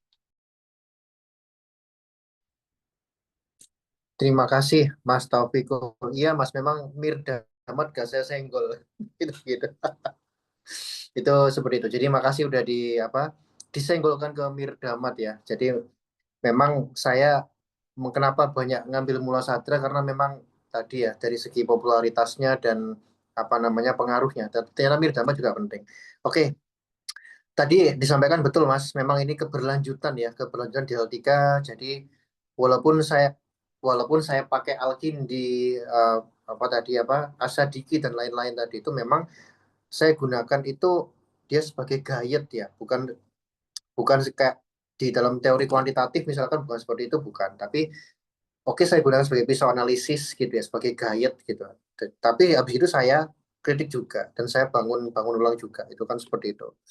Nah, bagaimana dengan pendapat dengan Mirdamat?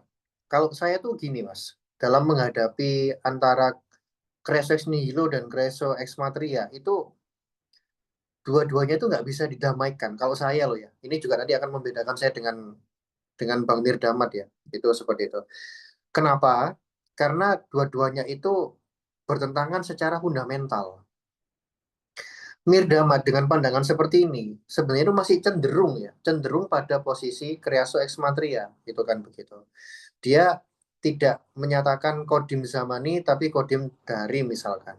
Itu nanti menjadi soal ketika begini, bagaimana zaman, waktu itu juga dipengaruhi adanya materi energi.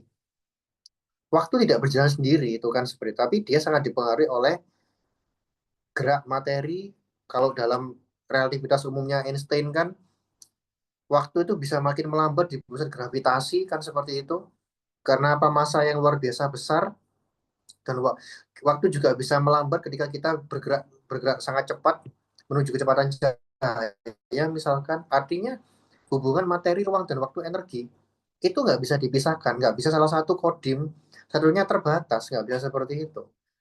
Artinya saya masih menangkap Mirdamat walaupun berusaha mendamaikan keduanya, yang ini dua-duanya berkontradiksi secara fundamental, itu cenderung cenderung masih ke refleks materia tadi, apalagi menyatakan dia diciptakan dari ketiadaan tidak mutlak. Ini ambigu Mas, ketiadaan tidak mutlak itu berarti masih ada, itu kan seperti itu, masih dengan bahan entah imaterial atau material, tapi kan bukan bukan tiada sama sekali, itu kan seperti itu. Jadi saya melihat Mirdamat sekalipun masih cenderung kepada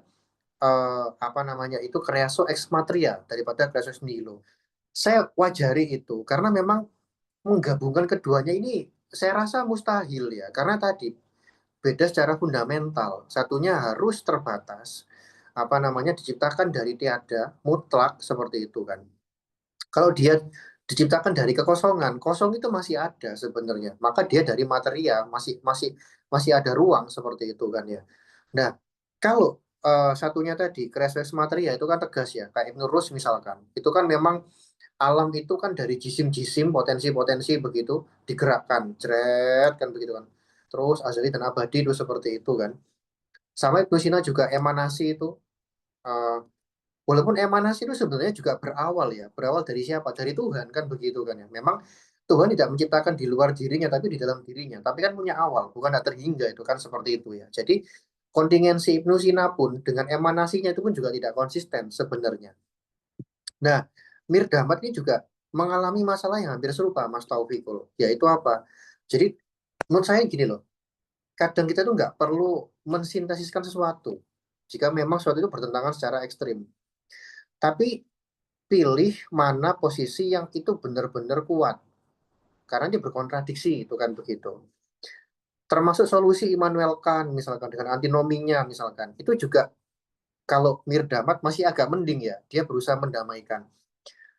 Kalau Kant, itu malah gini, alam terbatas, nggak terbatas, itu sama-sama kuat, kita nggak tahu mana yang benar. Itu juga jatuhnya nanti pada ketidaktahuan kita gitu kan. Artinya begini, secara hukum hukum kontradiksi itu kan berlaku ya. Artinya tidak mungkin kedua hal yang bertentangan itu adalah dua-duanya benar. Misalkan alam terbatas, alam nggak terbatas, itu nggak mungkin keduanya benar gitu loh. Atau sama-sama kuat, mesti salah satu lemah gitu kan, begitu kan ya.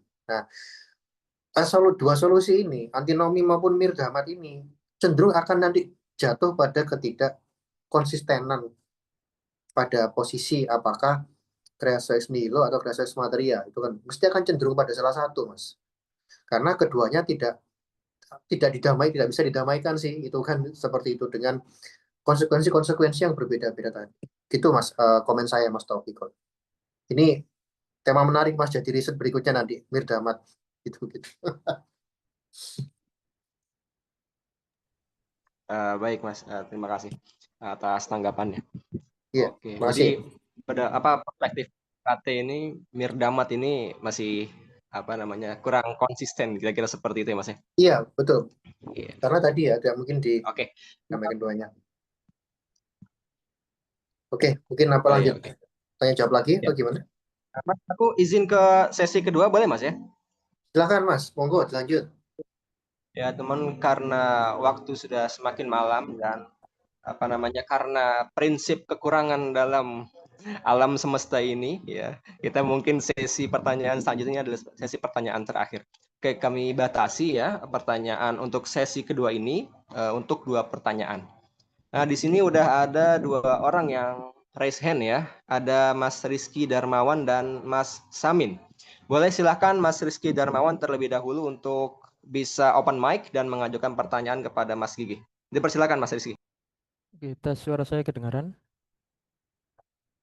Suara saya terdengar, halo? Tes. Ya, terdengar Mas. Oke. Dengar Mas. Assalamualaikum warahmatullahi wabarakatuh. Pada Mas Gigi Waalaikumsalam. dan moderator. Sebelumnya terima kasih atas pemaparannya Mas Gigi, dan saya sangat kagum karena jarang Muslim yang mendalami filsafat sedalam ini ya.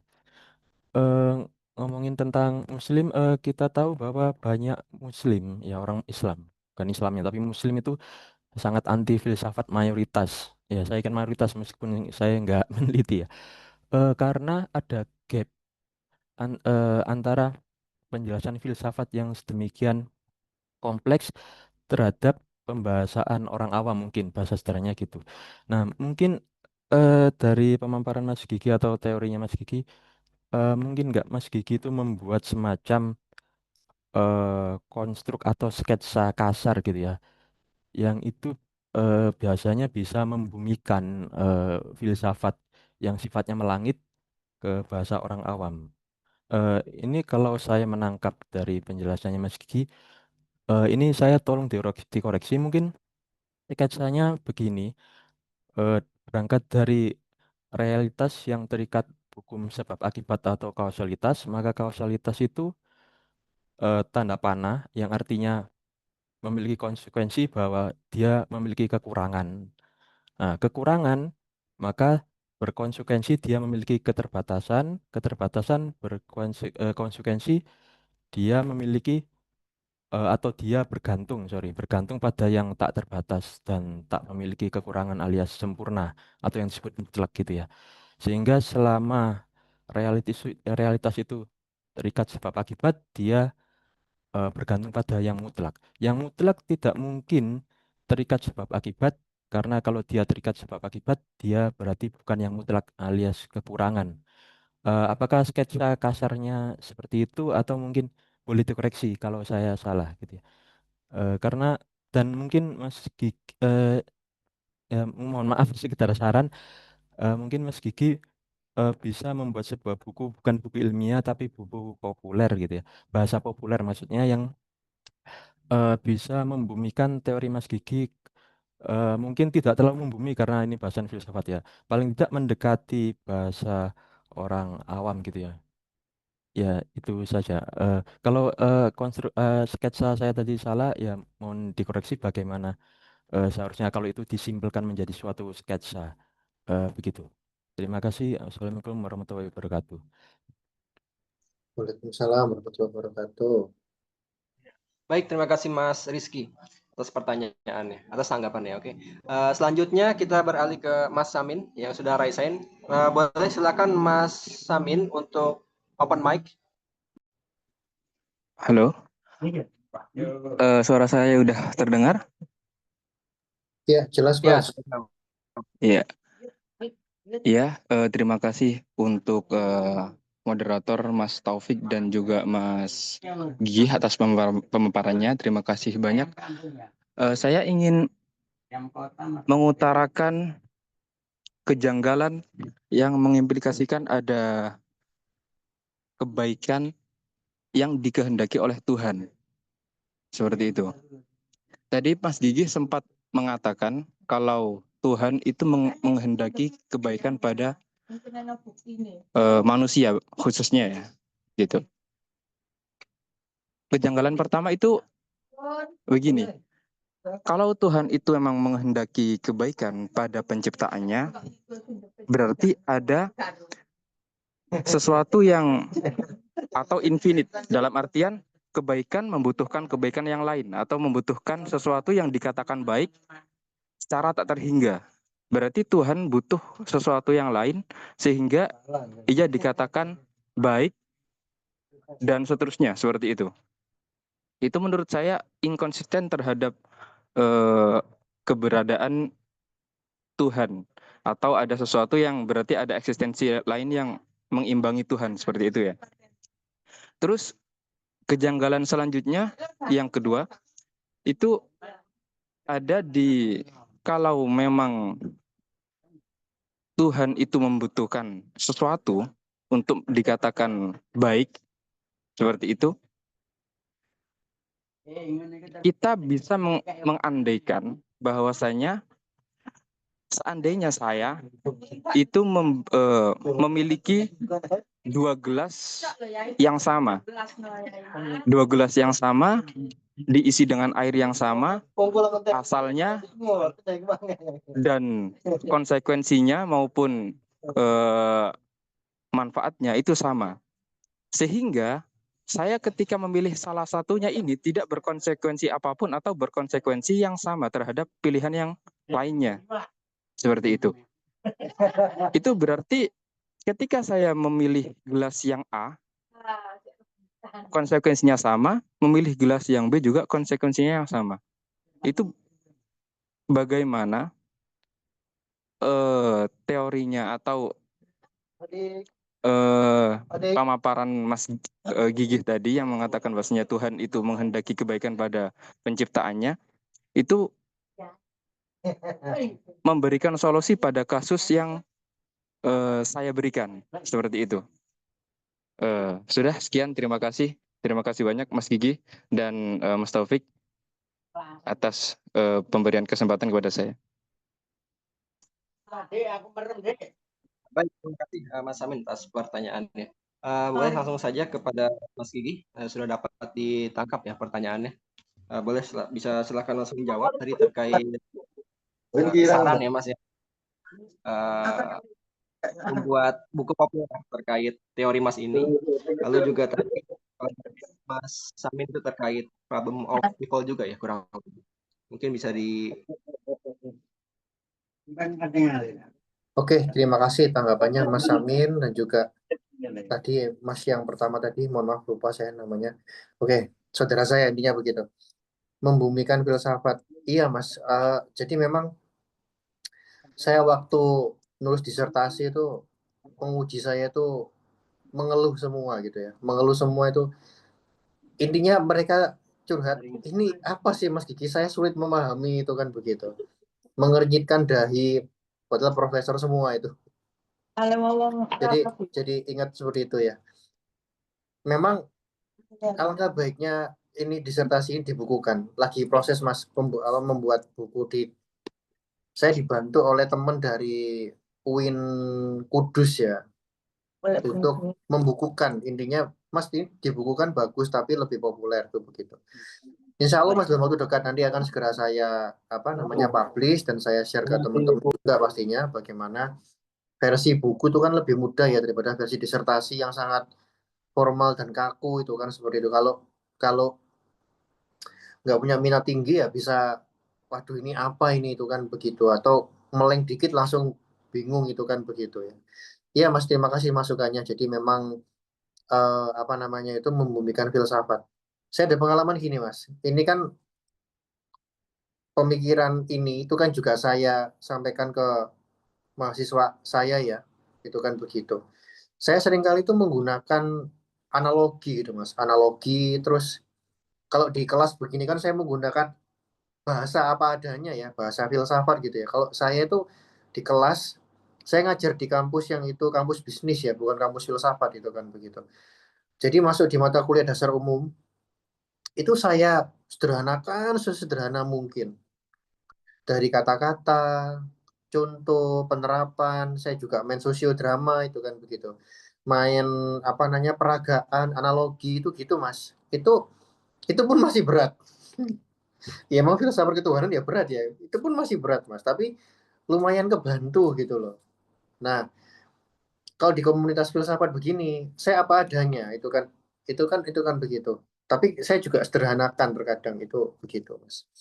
Terus masalah sketsa tadi, ya sudah cukup tepat, Mas. Cuma mungkin sifatnya saya melengkapi saja ya. Itu kan begitu. Memang kalau disederhanakan, diperes gitu ya.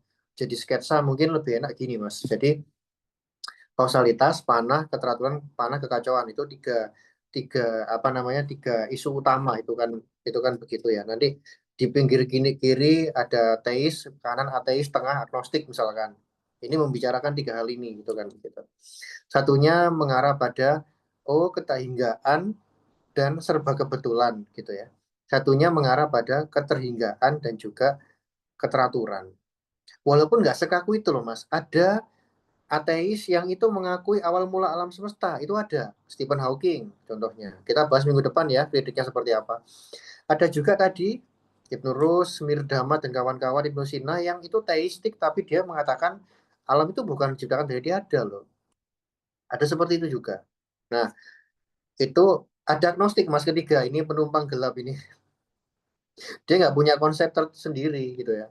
Dia jawabannya nggak tahu Mas. Alam ini terhingga atau nggak terhingga? Ya kita nggak tahu, nggak punya kemampuan kemampuan menyimpulkan itu gitu ya. Itu agnostik ya. Nanti nanti kita juga bahas itu ya. Terus kalau masuk pada TSKT itu ya tadi simpelnya adalah kekurangan terus menunjang apa namanya itu kebutuhan, kebergantungan kausalitas tadi terus jadilah gradasi tadi, komparatif dan superlatif, terus masukkan keteraturan itu dia menuntut yang namanya tujuan goal ending, keteraturan yang menurun, jadi kekacauan keberakhiran. Simpelnya seperti itu sih. Kalau didetailkan lagi ya nanti kreaso ex nihilo dan kreaso ex nihilo imaterial itu kan ini keterbatasan segala sesuatu itu kan begitu. Bedanya kalau material tadi alam material tadi dia itu kausalitas keteraturan kekacauan. Kalau imaterial yang kita ketahui adalah kausalitas saja karena alam ini adalah produk kausalitas itu seperti itu. Kalau dimakrokan lagi ya keterbatasan itu membingkai keteraturan kekacauan. Simpelnya begitu Mas. Itu mungkin untuk memudahkan ya. Atau mungkin kalau pengen sketsa saya udah buat sketsa Mas di disertasi saya itu silakan bisa dirujuk gitu ya. Nanti di grup mungkin di-share ulang atau masuk aja ke Digilib UIN Sunan Ampel itu gratis Mas, gratis nggak usah jadi member juga nanti ketik judul disertasi saya ya rekonstruksi teori sistem kosmotrilogi dan kritik sistemik rasa ateisme itu nanti ada tuh sketsa-sketsanya itu nanti Mas bisa ambil kalau memang berkenan ya itu seperti itu. Makasih Mas. Yang kedua ini agak menarik. Tuhan menghendaki kebaikan, kebaikan membutuhkan kebaikan lain maka infinite. Ya, nggak gini Mas sebenarnya karena tadi ya sudah saya sampaikan infinite kausalitas material dan kemungkinan imaterial dalam creation itu nggak mungkin gitu ya. Tadi sudah saya bantah ya. Tapi pada keterbatasan itu seperti itu. Artinya begini, makna Tuhan menghendaki kebaikan itu makna menghendaki itu bukan sama dengan secara harfiah definitif seperti manusia menghendaki kebaikan itu bukan seperti itu. Misalkan saya manusia nih menghendaki kebaikan, maka saya coba kasih makanan tetangga saya gitu ya, karena saya punya hati nurani itu kan begitu. Karena saya punya pemikiran sesama tetangga harus saling saling membantu, misalkan seperti itu. Makna Tuhan menghendaki kebaikan bagi manusia itu gini Mas. Jadi Tuhan itu menciptakan potensi manusia untuk jadi baik. Artinya, ya tadi ya, Tuhan memberikan akal pikiran, hati nurani, itu kan begitu. Sama nafsu juga jangan lupa ya. Jadi ada potensi baik sama buruk sebenarnya. Dan Tuhan menambahkan tadi karunia yang lain. Ada wahyu, ada hukum universal gitu ya. Ada para rasul gitu kan. Nah itu diarahkan menuju baik. Cuman kalau nggak mau baik juga nggak apa-apa. Tapi ada konsekuensinya. Itu seperti itu, Mas. Jadi bukan kebaikan menuduh kebaikan tak terhingga, bukan seperti itu ya, karena tadi sudah saya sampaikan tadi apa kelemahan ketigaan tadi ya. Tapi memang Tuhan menciptakan kebaikan bagi manusia itu kan dalam artian basicnya apa sih? Hukum-hukum universal, hukum-hukum mizan tadi itu, hukum-hukum yang tertera dalam Quran, dalam Wahyu itu seperti itu. Jadi bukan kebaikan yang bersifat tak terhingga, bukan ya, bukan seperti itu. Karena apa ya tadi ya? Karena Tuhan menciptakan alam, menciptakan hukum-hukumnya dan hukum-hukum bagi manusia. Itu gitu Mas. Terakhir untuk Mas Amin ya. Semoga bisa menjawab kurang lebihnya. Terima kasih. Mohon maaf. Mungkin ada tanggapan lagi, silakan.